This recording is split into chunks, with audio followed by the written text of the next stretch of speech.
Siasat licik oknum TNI AL, bunuh casis lalu kuras uang keluarga hingga Rp241 juta, jasad dibuang.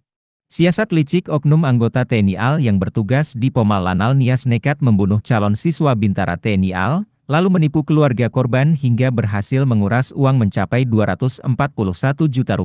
Calon siswa, casis, itu bernama Iwan Sutrisman Telombanua yang melamar TNI Angkatan Laut gelombang 2 tahun 2022. Menurut informasi, korban dibunuh dengan cara ditikam perutnya oleh Serda Adan Aryan Marsal dan rekannya bernama Alvin, lalu jenazah korban dibuang ke jurang di Sawah Lunto. Selama itu pula, pelaku ini terus meminta uang kepada keluarga korban, dengan dalih berbagai keperluan mengurus pemasukan korban sebagai anggota TNI AL. Kemudian, kata Yason, keluarga meminta agar kerugian yang dialami keluarga korban diganti sepenuhnya oleh terduga pelaku. Apalagi barang milik korban, seperti ATM dan handphone juga raib. Kami juga meminta agar pelaku dipecat dan dijatuhi hukuman sesuai undang-undang yang berlaku di negara Republik ini, tegas Yason.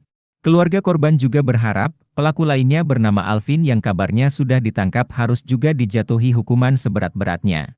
Sebab, perbuatan para pelaku sangat keji dan menyisakan duka mendalam bagi keluarga. Menurut Yason Telombanua, paman korban, kini Serda Adan Aryan Marsal sudah diamankan dan dibawa ke Kota Padang untuk menunjukkan di mana tempat pelaku membunuh dan membuang jasad korban. Menurut informasi, korban dibunuh dengan cara ditikam perutnya oleh Serda Adan Aryan Marsal dan rekannya bernama Alvin. Lalu jenazah korban dibuang ke jurang di Sawah Lunto. Selama itu pula, pelaku ini terus meminta uang kepada keluarga korban, dengan dalih berbagai keperluan mengurus pemasukan korban sebagai anggota TNI AL. Kami berharap modus dan pelakunya segera diungkap. Itu yang kami harapkan, kata Yason pada tribun-medan.com, Jumat, 29 Maret 2024, malam. Yason bilang, sejauh ini jenazah mendiang Iwan Sutrisman Telombanua belum ditemukan. Hanya saja, ada informasi yang menyebutkan bahwa pada 31 Desember 2022 silam, sempat ada ditemukan mayat laki-laki tanpa identitas di daerah Sawah Lunto. Namun belum dapat dipastikan apakah itu jenazah korban atau bukan.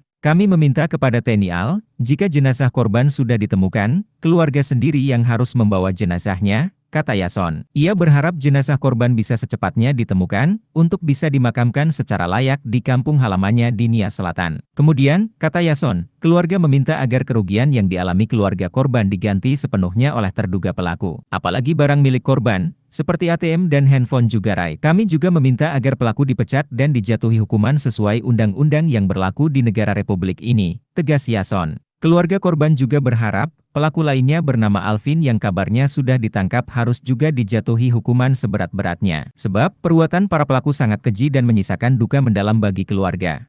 Download Tribun X sekarang, menghadirkan lokal menjadi Indonesia.